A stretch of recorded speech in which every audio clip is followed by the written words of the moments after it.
All right. Good morning. Good morning. Good morning. Hey, let me first say thank you all for being here this morning. I know giving up even just part of your day on a weekend is a big deal.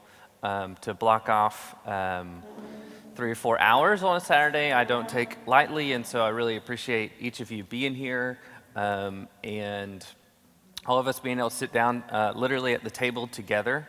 As I said in my emails out to you, you represent the leadership of our church, from elected leadership to you're leading in some sort of area, in some of our ministry areas or our ministry teams, and so you matter so much in the direction of where the church continues to go, and so really what today is all about is if you were here last year, it's our annual way to make sure we're back on the same team, make sure we continue into the next year in the same direction, rowing in the same direction, reminding ourselves of our vision, but then also asking some questions and giving some space for discussion about what we feel like is most present in our hearts and our minds and what God is leading us to do. Those questions aren't always like perfectly neat, and so when we can kind of allot some time to let it breathe, let us talk about it, that's what this is for. So my hope is on the other end of this that we will all feel sort of renewed and refreshed in the vision of Katy First, that we will have what feel like, the directions that we know we need to align in on and focus in on this year in 2025. And that can reverberate out into all our ministry areas, all our teams, and that way it helps us continue to move forward. I wasn't actually planning on bringing you a devotional, but here I am, so I'm going to. I've been reading in John's Gospel recently, and John chapter 4 is the story of Jesus and the woman at the Samaritan well. And as I'm sure you are aware of, because you've probably heard that sermon preached on a number of times, Jesus goes to this well in Samaria. Ooh, the bad guys, right? Or at least the people that are in disagreement with the Judeans in the first century world. And Jesus is down at this well. Ooh, scandalous, right? And he has this conversation, and by the end of their conversation at this well, this woman goes back to her town, and she's convinced that Jesus is the Christ, and begins to tell them all the things that he has said. And eventually, by the end of the story, the whole town comes out. They want Jesus to come and visit with them for a couple days. And one of my favorite lines in it, they say to Jesus that we now believe in you, not just because of what this woman said, because we've seen it with our own eyes.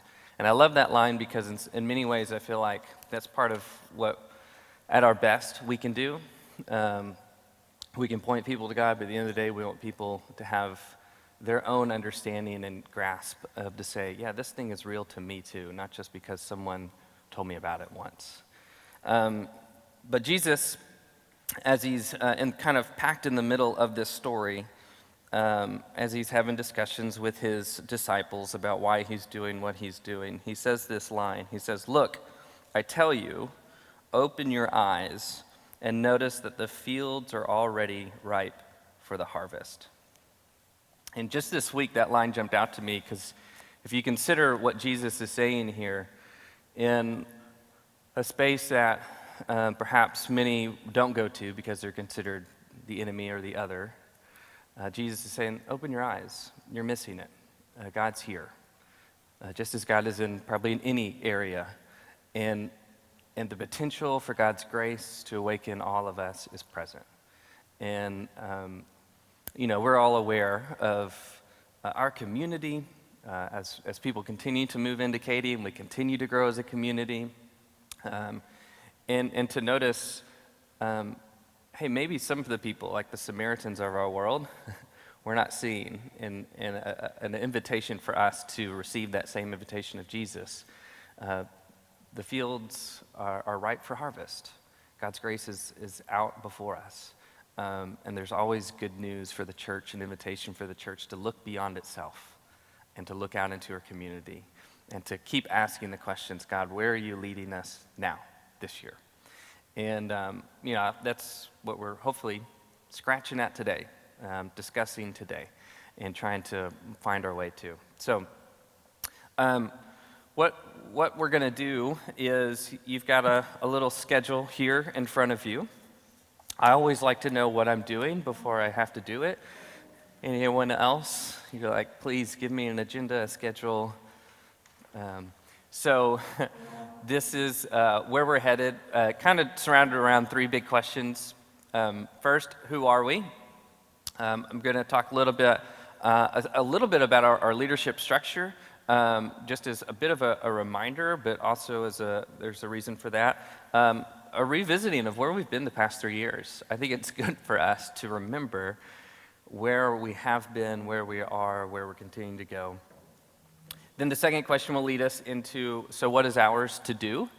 We'll revisit our vision statement, which we've had for a while. I'll revisit some of the sort of my personal articulation of that vision statement as your pastor that I gave last year and to refresh some of that for this year.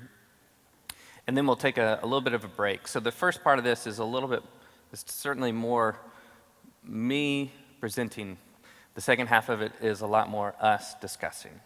And so this first hour, hopefully, so if you have any notes or questions or things, I may pause and ask, but kind of jot them down, hold on to them, because the second half of it we'll be discussing. So what is ours to do as we think about our story, we think about where we've been, we think about our vision.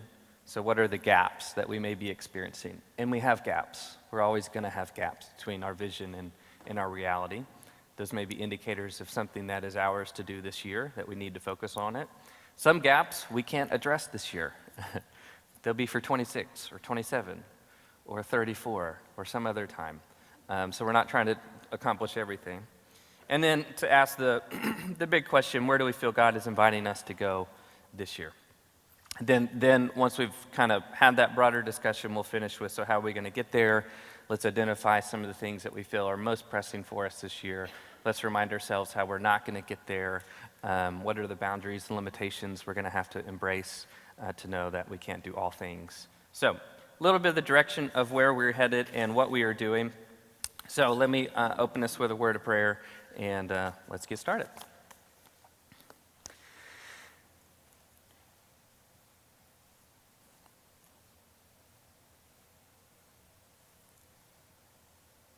Oh, gracious God, as we gather this morning, we pray that you would be with us. We pray that you would stir amongst us, that you would open our hearts and our imaginations. I'm sure we're maybe a little tired, or we probably have many other things that are rolling around in our mind, or even something that's going this afternoon. So we just pray, Lord, that you would give us a moment this morning, some time that as we gather together, that you would speak a word to us and speak through one another, that we would hear one another, attune our ears, Lord, to that which you have called us to do this year in 2025 as Katy First United Methodist Church. I'm so grateful for every person who sits at these tables and so many who are not with us this morning, who give of themselves in such faithfulness to you and to this church, that we might show your world great love. And so continue to compel us and inspire us and show us the way forward. We pray for your wisdom to know what to do. We pray for your courage to live it out. And pray all this in Christ's holy name. Amen. Okay, so to just get us started, as I noted, we're going to talk about some of just the leadership structure of the church. This will probably feel the driest, sorry. But some of this is really important, a little bit as a refresher, but also as an important part of who we are. If I said the leadership of Katy First United Methodist Church, that could mean a lot of different groups of people. in any Methodist church, but also certainly in our Methodist church as well. And for each leadership group to ask the question, well, what's it look like for us to be successful in this church and in this community? And, just thinking about the Astros baseball organization. How do they know what success looks like? Well, it depends on who you're asking. If you're asking someone in the front office or a general manager, a player, if you're asking someone who's on the stadium crew, if you're asking a fan in the seats, if you're asking a Yankees fan, what success looked like for the Astros. And so each team sort of we each have little different nuances in how we're having to accomplish the same goal. If the goal for the Astros is to win baseball games and bring back Alex Bregman, then that's their goal. If the goal is to win a World Series, everything's measured to that. So, I think for us to ask, what are the things that we define, hey, we know we are doing what God wants us to do. We know what success looks like for us, fruitfulness, if we use a more biblical term. And that answer comes in a lot of different ways depending on our different leadership teams. And so I'm going to focus on these top two real quick. And again, there's a little bit of just a refresher, but it's also good to remind some of you that may not fully remember some of our leadership. So church council, if you are on church council, whether you're nominated or you're a staff person who also is a part of church council, will you just raise your hand real quick? So our church council is 13 nominated, actually technically 14 people, and only 13 of them vote. I'll get to that in a moment. Irene also is there at every meeting. And church council is the governance and guidance of the church's mission and vision. Specifically as it pertains to finance, you're probably familiar with the finance committee, building or trustees, and staffing or SPR. And the church council is our governing voice of the church. And so for a long time in our church, we were very familiar with what was kind of outlined in our discipline as different committees. There was an SBR committee, had 9 persons elected onto it. We had a finance committee, 9 persons, trustees, 9 persons. These were all elected positions. And then those funneled into a larger church council. And some of you may remember we previously had a very large church council, 20 plus. It had the leadership from those 3 categories, plus all our ministry head leaders, all of our Sunday school teachers, and it was a pretty big group. So in 22, we transitioned into what's known as the one board model, and that decreased us down to a 13-person church council. And within the church council, we have folks that have focus areas of those big 3 things I talked about, of finances, of staffing, and of building. But it also expands just a little bit more than that, and I'll show you this next one.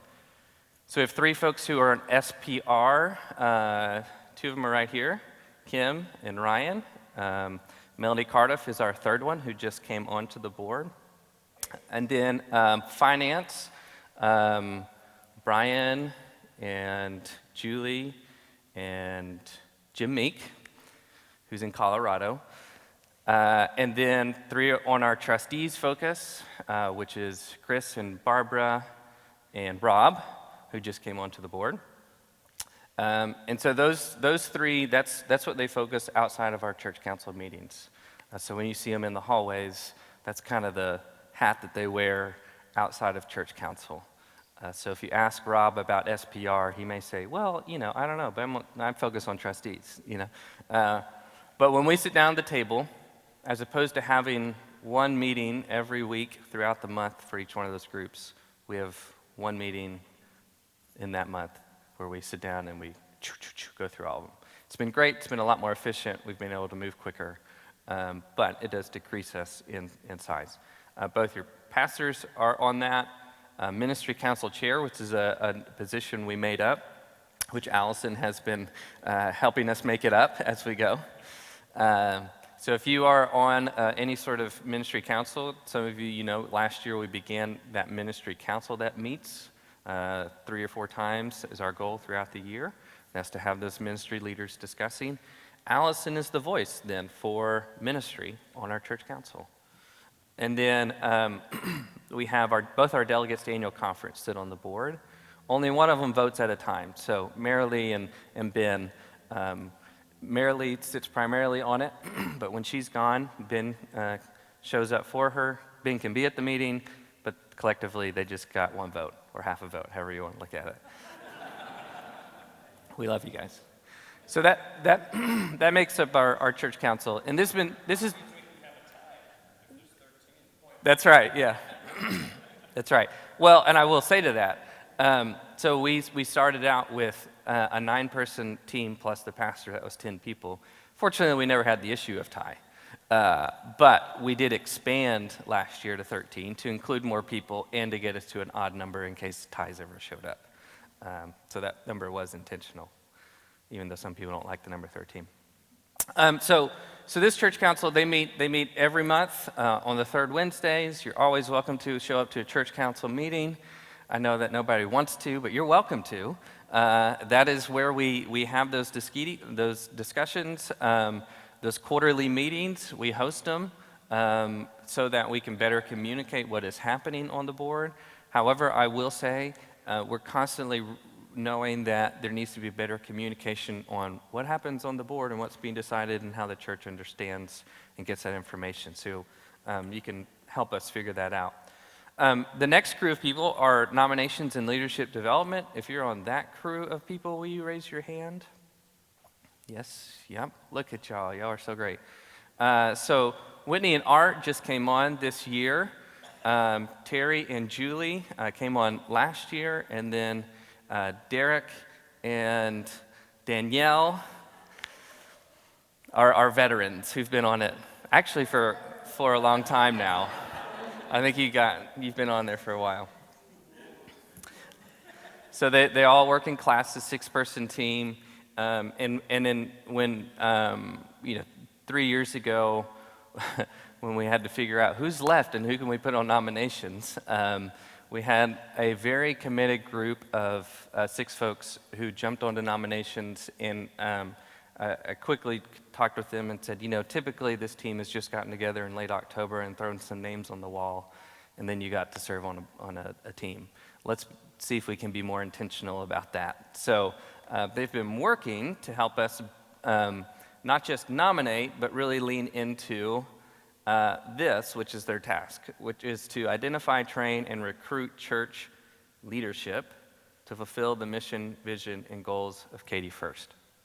And so your nominations and leadership development team is primarily tasked with how are we as a church not just asking people to serve in a role, but getting them prepared to do it, trained to do it, identified that they can do it, which is a massive task, of course, but that is what nominations is working to do.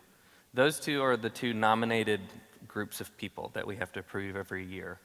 And, nominations is I think, such a vitally important part of us being a successful church. It's not just getting the right people in place, but it's helping all the church catch the idea that we're all leaders. Whether you sit on SPR or council, or whether you're leading a ministry team, or whether you're in some other area, we all have the responsibility of stewarding this thing that God has given us and being a part of this church. And in due season, hopefully all of us get a chance to sit on different teams. I will say, sort of an outgrowth of nominations early on was what has now become our Foundry. And so Foundry Spiritual and Leadership Development, which, thank you, Kay Pensick, who was on nominations, and I said, get off of nominations so you can go lead Foundry. And Kay has been such a great job, not just getting studies off the ground. She's got a team. Some of you are on that Foundry team. They're kind of co-partners with nominations, the ongoing ministry of how are we doing a good job of growing ourselves spiritually, in leadership, emotional health, physical health, all that sort of stuff. They're asking the broader questions. So you can kind of see how all these are working together. I will say, I'm going to put this slide up. I've given this to our nominations team a couple of times. This is one of the filters. I know you probably can't read that, but this is one of the filters that when we do get to nominations, I want it to be a filter that we're asking, who are we nominating onto council or onto nominations team? And as a good acronym, these are just some of the questions. Theological foundation. Does this person align with our theological convictions and our church values? Emotional health. Does this person display emotional health? Are there any extenuating circumstances that might make leadership not ideal at this time? Ability to lead and follow. How well does a person display leadership skills or giftedness for this position, whatever the position is? Based on the quality of their character, what's their influence like with others? Can this person show up to meetings, listen to feedback, and lead through serving? And then missional alignment. How well does this person align with the mission and vision of the church? And do they carry an agenda that would conflict or misdirect our mission and vision?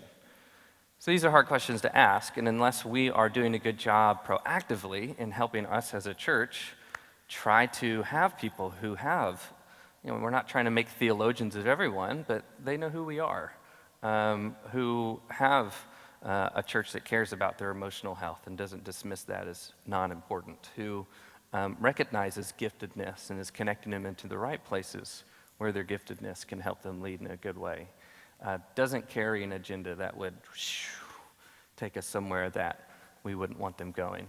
So if we're asking these questions, you can see why this matters for all of us in how we are helping ourselves move in the same direction. So we know nominations has a long ways to go in really reaching, I think, being the team that we want to be able to do all that we want it to do. But over the past 3 years, it has certainly grown quite a bit into the direction that it's where it started from. So those, you can think of those first two groups. Now those get a lot of play, I know. They get a lot of play because when we have a charge conference, these are the names that show up on a piece of paper, and so they might feel more important than other ministry areas. They certainly are not, though they're important ones, absolutely. Again, it's like talking about, just the front office and the coach and ignoring the players and ignoring the fan base, ignoring all the other people that make an organization important and vital. So you can think about our church council, you can think about nominations, leadership development, you can think about all of our wonderful staff that are a part of what Katy First does or what Little People School does. You can think about your pastors that are on staff. Ministry council, again, back to Allison, and where we want to continue to see that ministry council going, asking questions of, are the ministries being faithful to who we want to be? Are they being fruitful? Or are we just still doing them because we did them back in such and such day? So ministry council continues to be important. Of course, our larger church congregation and leadership that we see all throughout it, and even our Katy community, and how we're being good partners with our community. So this is a Katy First leadership training, but I wanted to paint a much broader picture of how we all play a part in making this thing come together. So let me pause just real quick and see if there's any questions or anything just about our leadership structure, our council, or our nominations, or any of this that I've talked about so far. Yeah, Barry? Ministry council, that is all of our ministry leads, which is sort of a open-ended. It's as someone takes on a leadership, we say, why don't you also, we'll send you the email to show up for a ministry council. So that would be any ministry area, from welcoming to music to youth to children to LPS to Eagles Wings. Yeah, I mean, if I start naming some, I'll miss some. I just wanted to make sure that people knew that ministry council, the trustees necessarily were the ministry council. Trustees is not a part of that ministry council. SPR is not a part of ministry council. Finance is not a part of ministry council. Ministry council was sort of our way of saying we recognize we have church council, which mainly functions in administrative roles.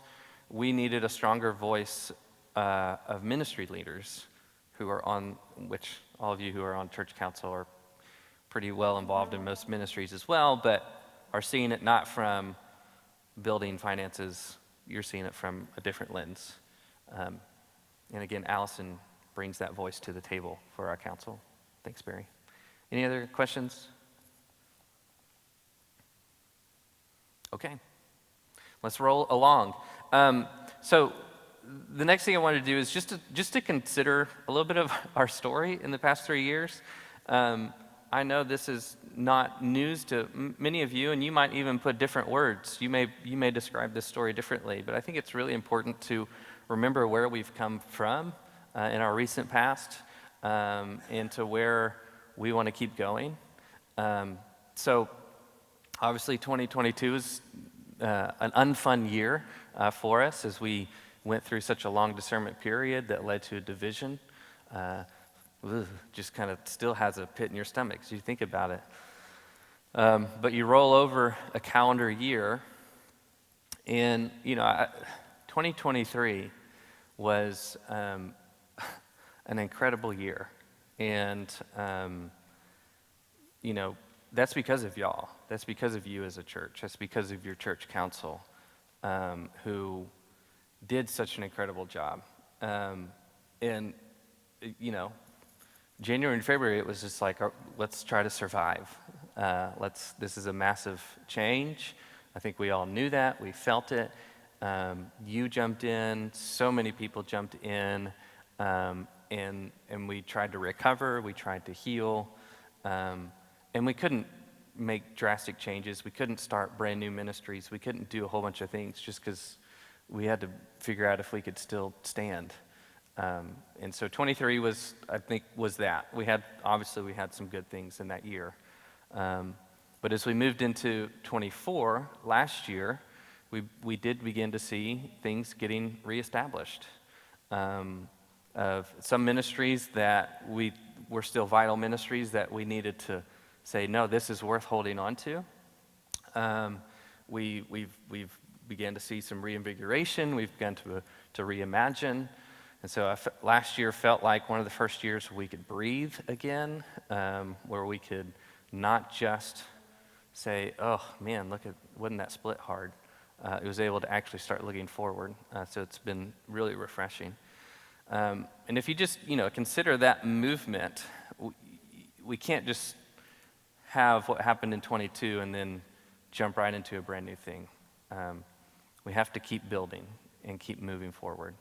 And so I don't know what 2025 is. Next year at this meeting, we'll throw some words up there that describe this year. But that's part of what we're trying to look at today. Let me give you just some of the things that do give certainly the evidence, the fruit of our labor. If you look to some of the things of 2024, our youth group, it's got well over 30 kids involved, and Becca's done an awesome job of that crew. Not just kids showing up, but of kids showing up and keep showing up, and it feeling like a sacred and safe space where they're growing. So that's been incredible. Musical Monday Fun Day continues to grow and do incredible things. It's got over 30 kids in it as well. And it's, when we see those kids sing on Sunday mornings, it's like, this is awesome. Or Katy First kids, you see the kids come down for children's time. Who doesn't love it? Seeing the kids all gather there. And then Henry Koch leading them out in the charge to say, it's time! Let's get started! And they run, and Scott and Katharina have been doing a great job. They are learning. They're learning the creeds, learning the prayer in there. This isn't just busy work, get the kids out of the room. It truly is a space that is catered to them where they're growing and learning.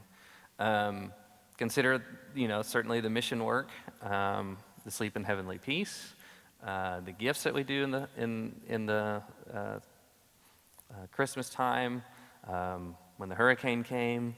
So proud of this church in the way that was able to respond, Red Cross being there. And I know there's a lot more mission work that we could say. Those are kind of the big ticket items. We've seen the growth of Foundry and formation and new studies getting started. Giving. If you look at the giving in 2023, we did a stewardship because we had to wait to figure out what church would be left. And in January, we did a stewardship campaign.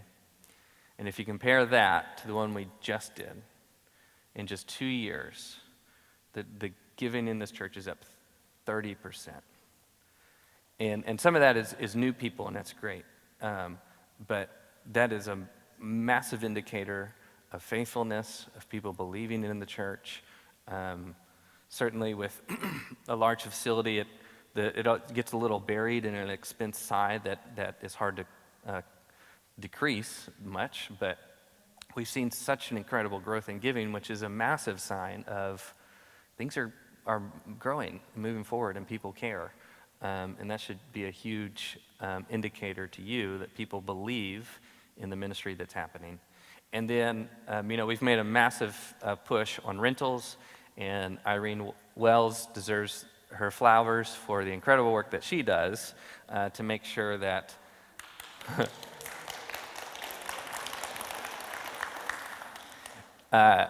we've said it a number of times, that's not a short-term fix. That is it's a new term, rethinking in church finances, that we have to find revenue outside of Sunday offerings to continue to support. It's just the changing and giving in our world today.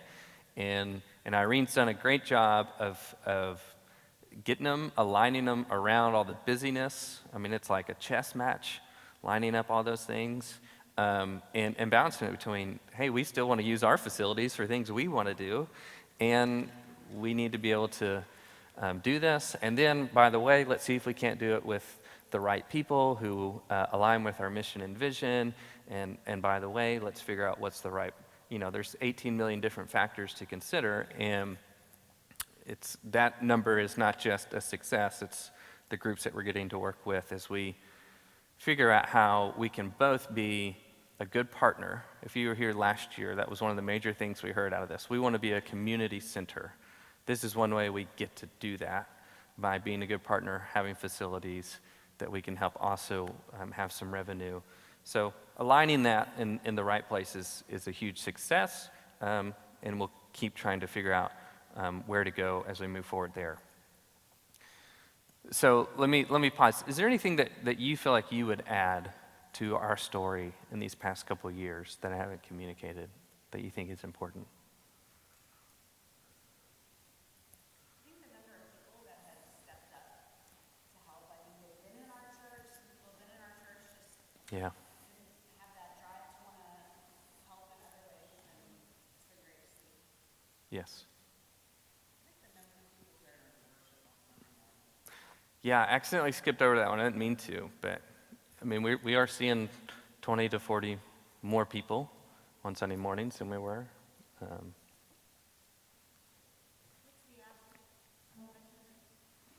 Right around 200 right now. Uh-huh.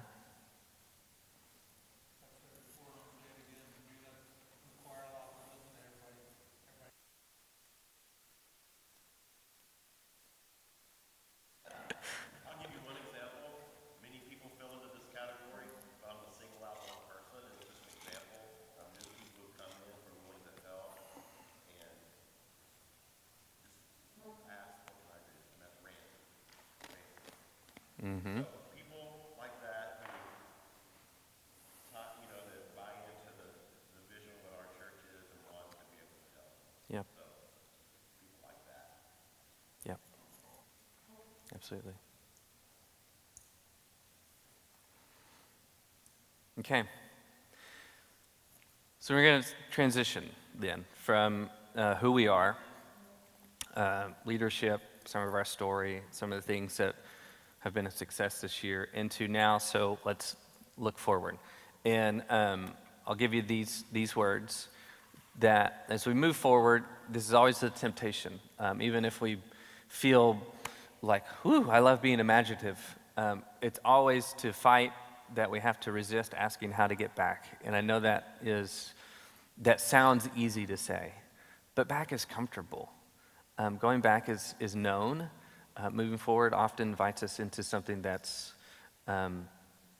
maybe unknown, and it may be a failure before it's a success. But there's no moving forward and there's no growth without it.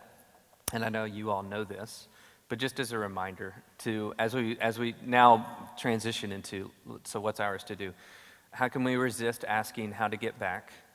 And how can we risk asking where do we need to go forward? Yes, Denise.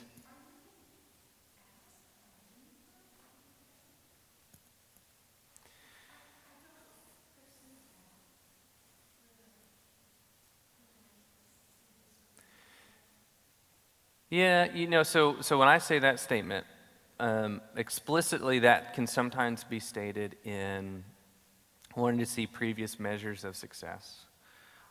That can be a topic of conversation, and this isn't necessarily, at some point, God willing, if our church continues to grow and we have to add a second service, undoubtedly, there'll be some folks who just assume, well, that means you're going to do an 8:30 service in the sanctuary because that was the standard.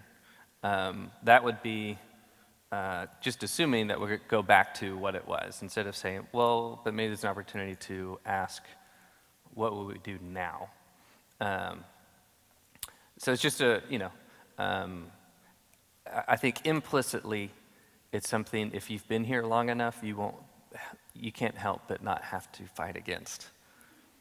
How many of you have been here long enough? Yeah, right. Yeah. So you've been here long enough. You know that, whatever that measure is. And that's true. I know that's true in any place, any business, any church, anything. You've been there long enough, being able to call up and say, let's resist that. So some of it is explicit, some of it is implicit. Mm.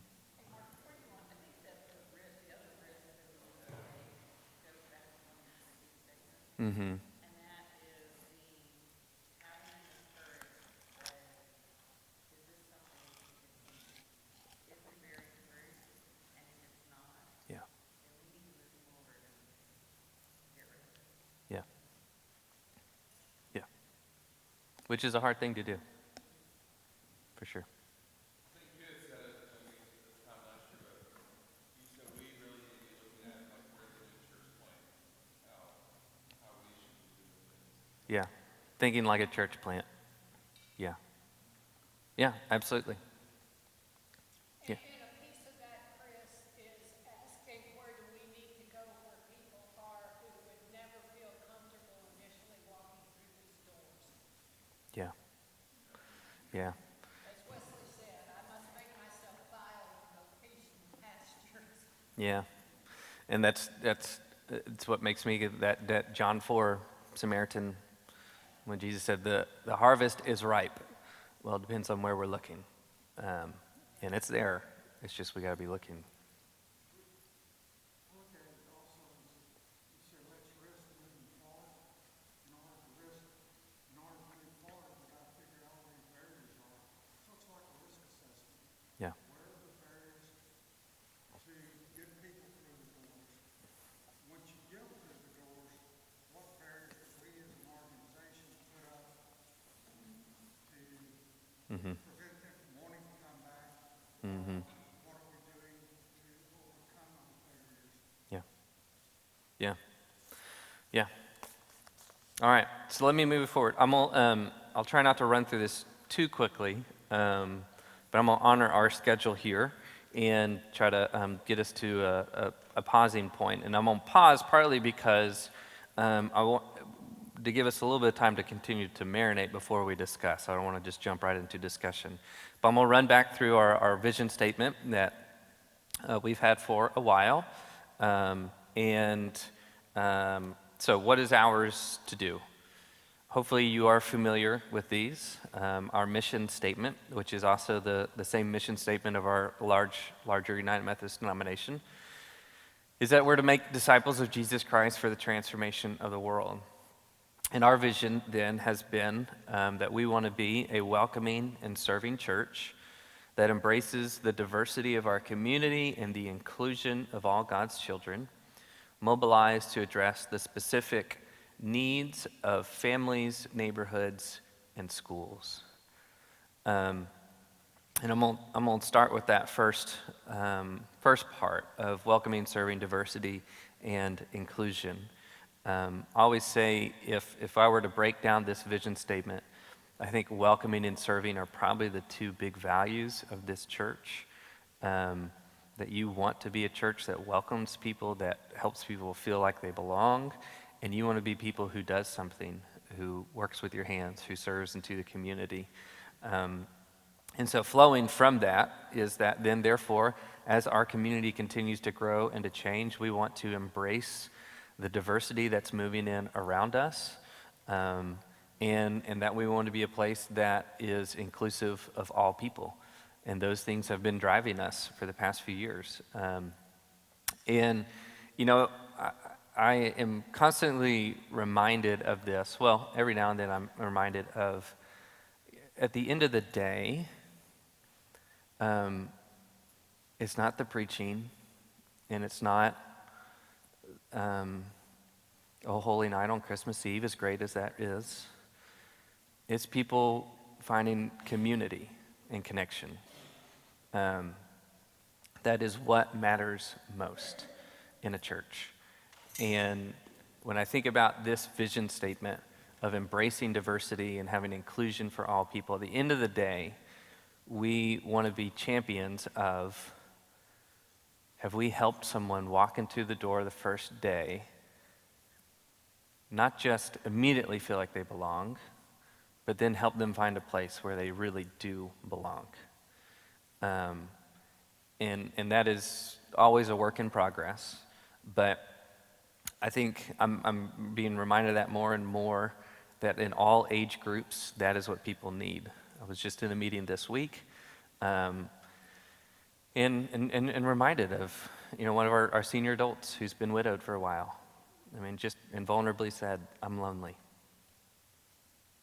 and I need connection." And she's here most Sundays. And so, you know, it's not just, are we getting people to attend a worship service? What moves them deeper into, I've got I've got something where this place matters for me and I belong. And so, you know, I think that is a major emphasis that we want to, what is ours to do? Ours is to help people have a place where they can belong, where who they are, fully as who they are, can have a place of belonging. So just to give a little bit of, just one measure of that, since this is a leadership event, let's measure that against our leadership. And if you take some of just the big categories of what you might consider to be diversity and inclusion, age, race, gender. If I look at just our council and our nominations team, so those are our elected leadership, these are just some of the breakdown demographics of who we are. So on nominations and council, we have an average age of 47, which I was actually a little pleasantly surprised about. 7 folks on council nominations are in their 30s. 4 of them are in their 40s, 2 of them are in their 50s, 4 of them are in their 60s, 3 of them are in their 70s. I won't make you raise your hands as to what bracket you represent there. But you know, and I'm not complaining too much, but you get 18 different opinions on who should be in leadership in the church. And when it comes to nominations, it can be easy to do what's known, and that's where we keep nominating the same people who've always done it instead of risking who are the new people that we need to empower to get into leadership. And so for nominations, who primarily carries the burden of, are we living into our values of embracing diversity and inclusion, and that's being represented in our leadership, to ask, how's that distribution? You can't do it perfectly, and we're not going to do it perfectly, and there's no perfect formula, and we're not just looking for perfect ratios by any means. But we always need younger people. We want different people. We want this and that. So this gives a little bit of that measure. Racially, 85% white, 10% Hispanic, 5% black. That doesn't reflect our community around us, for sure. And it doesn't even really reflect our Sunday service either, if you look at our community who are worshiping in Sunday service. Gender, we're pretty close to 50-50. It's one person difference there. So 52% male, 48% female, which we're pretty intentional about when we nominate to try to do a pretty equal ratio of male and female. So if you consider, are we a church that embraces diversity and inclusion for all people, and is that represented in our leadership? Yes and no. Yeah.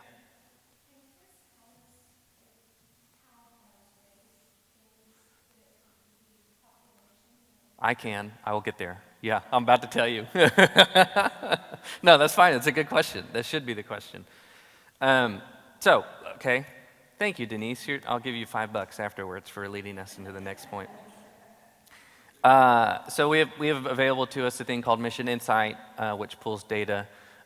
It's not year-to-date data, but it's within the last, I think, 3 or 4 years. So it's pretty accurate, even though our community is changing so fast. You have to hold it with a grain of salt. I'm going to put up something that you're probably not going to be able to see, but I'll read it off to you. So in just that radius, so 5.5 miles, which we actually do pull further from that 5.5 mile radius, but if you do that 5.5 mile radius, that's the majority of our church. Within that bracket, I even am going to have a little bit of a problem here. In 2023, it says that Asian population is 11.5%, Black African American is 7.8%, white is 49%, Hispanic Latino is 27%, Pacific American Indian and other 3.3%. And that in the next 5 years, the Asian population will go up about 1%.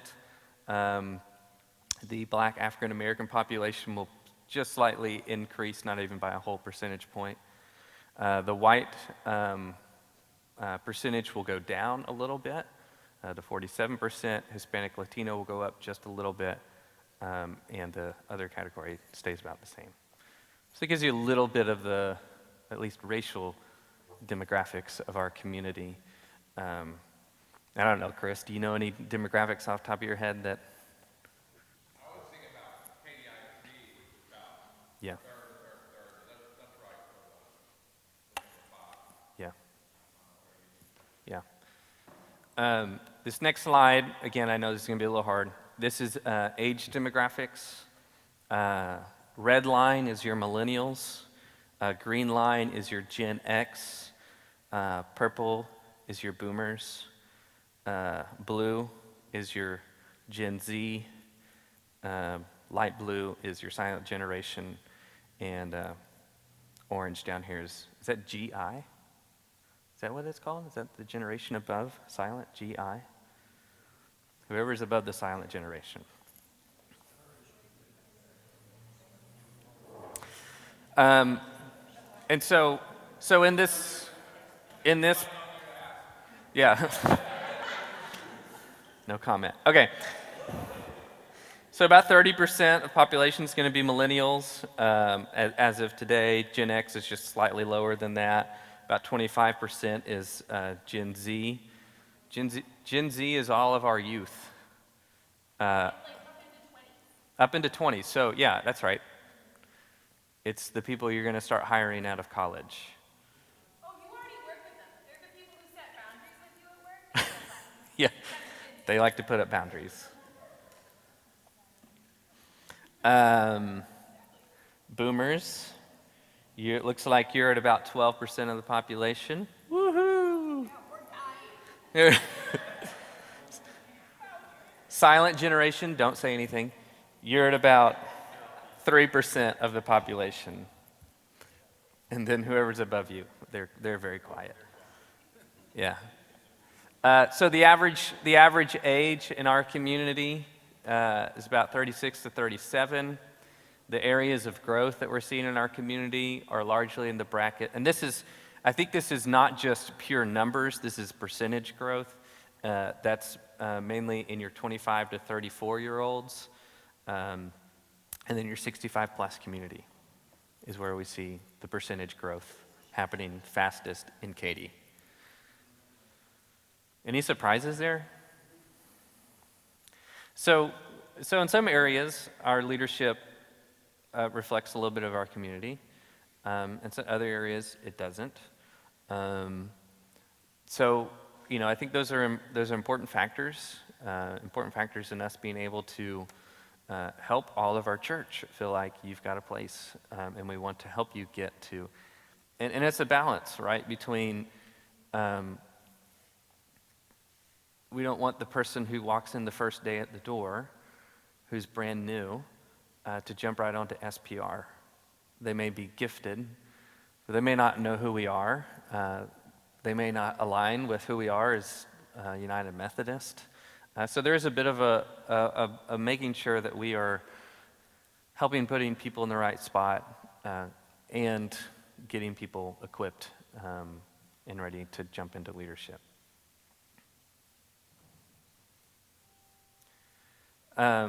So, mission and vision, welcoming, serving, diversity, and inclusion. The last thing then, if we focus in on that last part of mobilize to address the specific needs of our community in our families, neighborhoods, and schools, I think you can certainly think about our school partnerships. You can think about some of the missional outreach that we do. But I think that's the one where we have to keep asking, what are the needs of our community? Are we in touch with the needs of our community? That often doesn't happen just by getting together in the room and asking what are our needs. It means we need to get out into our community and ask our neighbors and know who we are and ask one another. And so I don't want you to answer that question yet, but to keep asking, what are the needs that we want to address, that we want to say, we feel uniquely set and uniquely called to answer the need. Obviously, there's way more needs than what we can answer. So I'll jump real quick then I gave this to y'all last year if you were here. I talked about as your pastor, how I hope to lead that vision, to see it come into fruition, and this is in just slightly different language. But I see it in three big areas of mission, formation, and inclusion. Mission being how we are giving ourselves into the world. That's meeting the needs of doing the work of, I won't get into all the details yet. Formation, how we're growing ourselves holistically, not just teaching people the Bible, but teaching people to know themselves, their emotional health, their leadership health, all the ways in which we are being formed, hopefully, in the image of Christ. And then inclusion, what I always like to, as your pastor, what lays on my heart are the people that I feel like need that inclusion. And so I can't help but lead a little bit out of who are the people I personally connect with. So in mission work, I hope that we are a church that it focuses on peace building, and I prefer that to just language of justice or compassion, because peace building to means we're trying to do what Jesus was doing. We're trying to help create that holistic world. So how can we partner with the right people who are aligning with Isaiah 61, what Jesus identified as his vision in Luke's gospel that we looked at last week. And building peace doesn't always mean that you do the thing that makes everyone happy. Peace builders famously are the people who often are caught in the middle. But I think the church, if we're being faithful and committed to the way of Christ, we will engage into our world that sometimes is hard. Let me do a very small example of this, and this is only Mark being able to do this. A very small example of this is, to be a church that addresses the reality of our life together, that paints a picture of what Jesus was about. And, just this past Sunday, I wrestled with the small little snippet in the sermon. Do you address what happened at a presidential inauguration service? Because that's a political moment. And undoubtedly, that's going to make people squirm. I mean, it made me sort of like, I don't know if you even want to say anything about that. But why did I? Ultimately, I decided to because I had about 5 or 6 people ask me about it, which is enough to say there's a pastoral concern that people care what's happening in the world, and they want a pastor to be able to say something to it. And how can you address that in a way that aligns it with your best reading and interpretation of the Scripture? Recognizing just by bringing it into a sermon, someone's not going to like it, no matter what you say. They're going to turn off their ears and walk away. Same thing if you bring in race into a sermon, or if you bring in LGBTQ into a sermon. If you bring anything that sort of sits out of the comfort zone of us. Well, that's a matter of peace. And what kind of peace do we want in our world? A peace that avoids conflict, or a peace that allows Christ to speak into it? And I don't, as a pastor who's preaching, you get undue privilege to be able to say something about that. But ultimately I thought, no, I'm going to bring it in, and hopefully in a tasteful way that allows for that and doesn't alienate anyone. Because I care that we speak into our world in a real way. And I hope in a broader sense our church can be able to do that. If we're a church that's afraid of stepping on people's toes because of the gospel of Christ, then we're probably not going to be very faithful in our community to address the needs of our community. We might be pretty nice.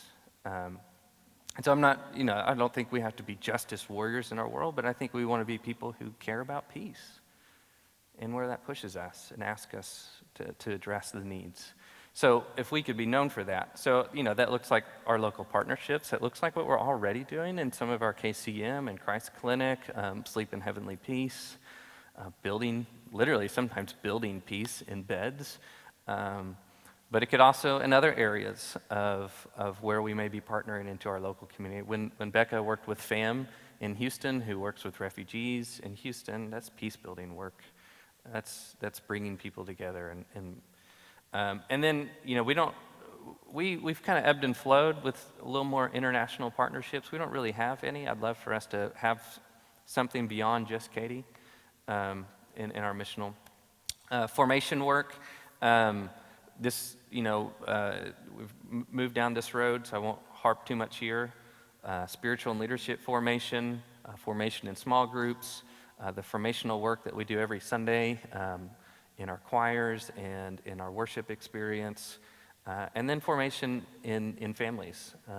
We didn't hire a youth director, and we didn't hire a children's director. We hired a family pastor. And Becca leads ministry in such a way that we believe families are forming their children. How are we equipping and helping our families grow disciples of Jesus Christ with them? Not just dropping them off on Sunday nights or on Sunday mornings for something. So formation in our families. And then last, inclusion. The diversity that we speak about, I love going into our schools and seeing how incredibly diverse it is. I love just seeing our children's time and seeing how incredibly diverse our kids are that are coming forward. We live in a diverse community, and how can we be better at embracing it? The nuns and duns, I know you've heard me talk about them, and knowing that in our LGBTQ conversation and where we sit in this church and in this community as a church of affirming.